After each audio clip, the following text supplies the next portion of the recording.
Les transformateurs sont des organes vitaux du réseau de production et de distribution de l'énergie électrique. Une défaillance peut entraîner des pannes de réseau aux conséquences extrêmement coûteuses. La dérégulation du secteur de l'énergie a conduit à de fortes pressions sur les coûts. Aussi, cette évolution oblige les utilisateurs de transformateurs à passer d'une maintenance périodique à une approche moins coûteuse, reposant sur l'inspection du matériel. Plus les transformateurs vieillissent, plus le contrôle régulier de leur bon fonctionnement devient important. Les méthodes de réponse diélectrique permettent l'analyse directe de l'isolation du transformateur. Elles peuvent aussi servir au test des traversées et des propriétés d'isolement des moteurs, des alternateurs et des câbles isolés au papier imprégné.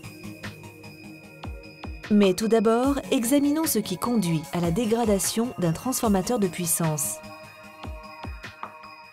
L'infiltration d'humidité dans l'isolant est l'une des causes possibles.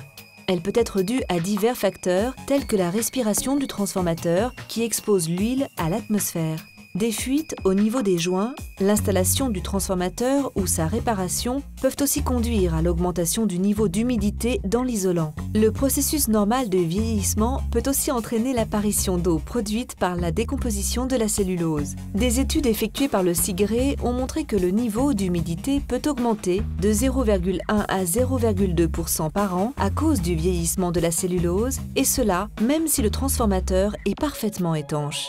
La présence d'eau dans une isolation papier entraîne 3 effets dangereux. Diminution de la tenue diélectrique, accélération du processus de vieillissement de la cellulose, émission de bulles de gaz à température élevée. L'évaluation du taux d'humidité s'avère donc essentielle pour prolonger la durée de vie du transformateur, déterminer si un séchage est nécessaire ou s'assurer qu'une opération de séchage est réussie. La méthode traditionnelle d'évaluation de la teneur en humidité dans un transformateur comprend les étapes suivantes. Prélèvement d'un échantillon d'huile. Envoi de l'échantillon au laboratoire pour mesure du taux d'humidité à l'aide de la méthode de titrage Carl Fischer. Puis conversion du résultat ainsi déterminé en taux d'humidité dans le papier à l'aide de courbes d'équilibre.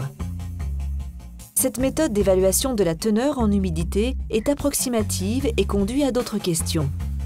Quelle est l'influence du transport de l'échantillon au laboratoire sur le résultat final? La méthode de titrage est-elle valide pour un transformateur âgé? Quelle est l'influence des variations